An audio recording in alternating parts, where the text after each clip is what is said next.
संभाजी भोसले मराठा साम्राज्य के संस्थापक छत्रपति शिवाजी महाराज और उनकी पहली पत्नी सईबाई के बेटे थे। अपने पिता की मृत्यु के बाद वे उनके राज्य के वारिस थे। संभाजी राजे का साम्राज्य ज्यादातर हमें मुगलों और मराठाओं के युद्ध के बीच ही दिखाई देता है। बचपन से ही वे मुगल साम्राज्य के विरुद्ध थे। उनका साम्राज्य मुगल, सिद्दी, मैसूर और पुर्तगाल के बीच फैला था। संभाजी राजे अपनी शौर्यता के लिए काफी प्रसिद्ध थे। संभाजी महाराज ने अपने कम समय के शासनकाल में 120 युद्ध किए और इसमें एक प्रमुख बात ये थी कि उनकी सेना एक भी युद्ध में पराभूत नहीं हुई। संभाजी राजे भोसले छत्रपति शिवाजी महाराज के सबसे बड़े पुत्र।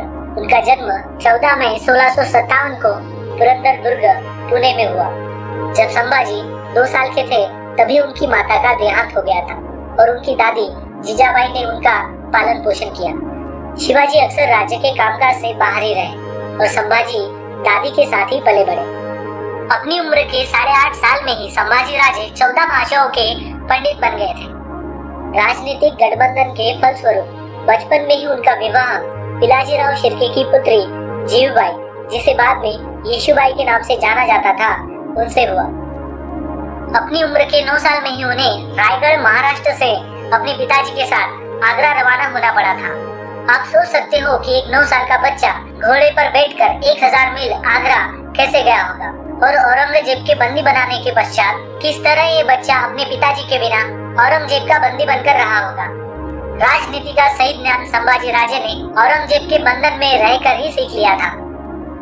अपनी चालाकी के कारण संभाजी राजे ने अपने पिताजी को औरंगजेब के कैसे भी छुड़ाया और खुद भी छूटकर रायगढ़ किले पे पहुंच गए थे। अपने पिताजी छत्रपति शिवाजी महाराज के गैर मौजूदगी में संभाजी राजे जनता दरबार और न्याय दरबार खुद संभालने लगे थे। संभाजी महाराज का दिया हर फैसला जनता ने अपने सर आंखों पर बिठाए रखा। उम्र के 14 बरस तक संभाजी विज्ञान, अर्थशास्त्र और युद्ध के सभी गुणों से संपूर्ण हो गए थे। इस छोटी उम्र में उन्होंने 3 ग्रंथ लिखे थे, जिनमें से संस्कृत में लिखा नक्शीकांत, नायिका भेद और 7 जातक आज भी काफी प्रसिद्ध है।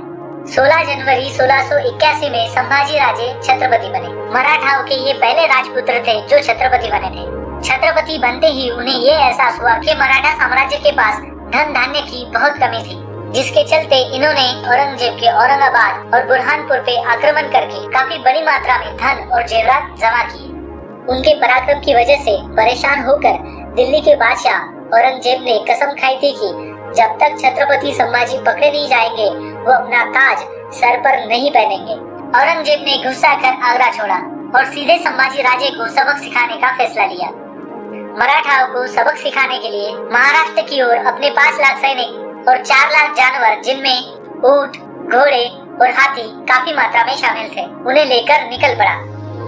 मराठों की जान उनके गढ़ किलों में हुआ करती थी, इसीलिए औरंगजेब नासिक के रामसेस किले को सबसे पहला अपना निशाना बनाया। उस समय औरंगजेब का सबसे बहादुर सेनापति शहाबुद्दीन खान था। शहाबुद्दीन खान अपने 10,000 सैनिकों को और उतने ही जानवरों को लेकर रामसेस किले के पास पहुंच गया।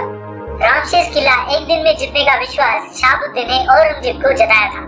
पहले दिन जब शहाबुद्दीन खान ने अपने सैनिकों के साथ किला चढ़ने की कोशिश की तो ऊपर बैठे मराठा 600 सैनिकों ने पत्थरों से उसका स्वागत किया। अगले 2 साल तक शहाबुद्दीन खान कोशिश करता रहा। उसके पश्चात औरंगजेब ने शहाबुद्दीन खान को लौटने का आदेश दे दिया। औरंगजेब ने अपने अगले सेनापति फतेह खान को रामसेस जीतने भेजा। वह अपने साथ 20,000 सैनिकों को लेकर आया। फतेह खान की तरकीबें शहाबुद्दीन खान से काफी अलग थी।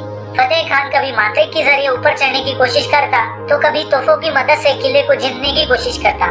रात के सन्नाटे में कभी मराठे नीचे आकर बम गोले चुरा कर लेके जाते तो कभी नीचे आकर तोपों को आग लगा कर जाते। जब फतेह खान ने तोफे ताकने के लिए 1000 फीट ऊंचा जंगल की लकड़ियों को एक के ऊपर एक ताक कर 1000 फुट लंबा एक तख्ता बनाया तो मराठों ने रात के अंधेरे में उसे भी जला दिया। औरंगजेब के कई सेनापति लगातार 6 साल तक जूझते रहे, तिल मिलाते रहे रामसेस किले के लिए, लेकिन 600 मराठा ने उन्हें रोक के रखा। इस बीच संभाजी कई युद्ध जीतते चले गए। संभाजी की सेना अपनी जीत का डंका मद्रास तक जाकर लहरा चुकी थी। गोवा में बसे पोर्तुगीज पर जब संभाजी राजे ने हमला बोला और उसी समय संभाजी राजे को ये सूचना मिली कि औरंगजेब अपनी सेना को लेकर रायगढ़ की ओर बढ़ रहा है तो उन्हें तुरंत पीछे की ओर मुड़ना पड़ा था। संभाजी राजे से सीधे युद्ध में जीतना संभव नहीं था, इसलिए औरंगजेब ने संभाजी के नजदीकी रिश्तेदारों के जरिए धोखे से रायगढ़ किले से दूर बुलवाया। अपने रिश्तेदार ने अपने साथ धोखा किया है, ये जानकारी जब संभाजी को हुई तब तक काफी देर हो चुकी थी। संभाजी अपने दोस्त कवि कलश के साथ अकेले ही रायगढ़ की ओर निकल पड़े, लेकिन औरंगजेब अपनी पूरी सेना के साथ रायगढ़ को घिरे हुए था। जब संभाजी को निहत्था देख औरंगजेब की सेना ने उसे घेर लिया तो काफी देर तक किसी की हिम्मत नहीं हुई उनके पास जाने की। दूर से ही रस्सियों का तख्ता बांधकर संभाजी को कैद किया गया। अगले 2 दिन तक औरंगजेब का सेनापति संभाजी को बिना रुके औरंगाबाद लेके गया।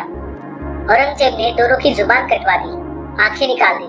अगले 40 दिन तक संभाजी को तिल तिल मारा गया। हिंदू नववर्ष दिन को दोनों के शरीर के टुकड़े करके औरंगजेब ने हत्या कर दी। किंतु ऐसा कहते हैं कि हत्या पूर्व औरंगजेब ने छत्रपति संभाजी महाराज से कहा, मेरे 4 पुत्रों में से एक भी तुम्हारे जैसा होता तो सारा हिंदुस्तान कब का मुगल सल्तनत में समाया होता।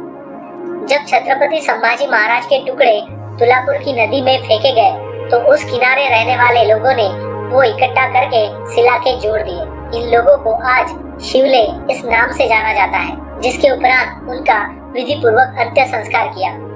11 मार्च 1689 के दिन दुनिया के सबसे महान योद्धा का 31 की उम्र में स्वर्गवास हुआ। कुछ लोग उनके मृत्यु की कहानी को भी नमक मिर्च लगा के बताते हैं।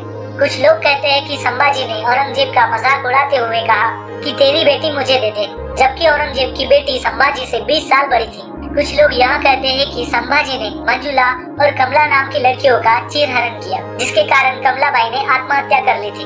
अगर इतिहास में झांक कर देखा जाए तो कमला नाम की औरत की पुष्टि होती है, जो संभाजी महाराज के मृत्यु के बाद जो 12 साल बाद उनका निधन हुआ, और वो भी संभाजी महाराज से काफी ज्यादा बड़ी थी। झूठी कहानी के जरिए हम सबको बहकाया गया, एक महान हिंदू और मराठा राजा को फंसाया गया, जबकि वो दुनिया का सबसे बेहतरीन, सबसे बुद्धिमान और बहादुर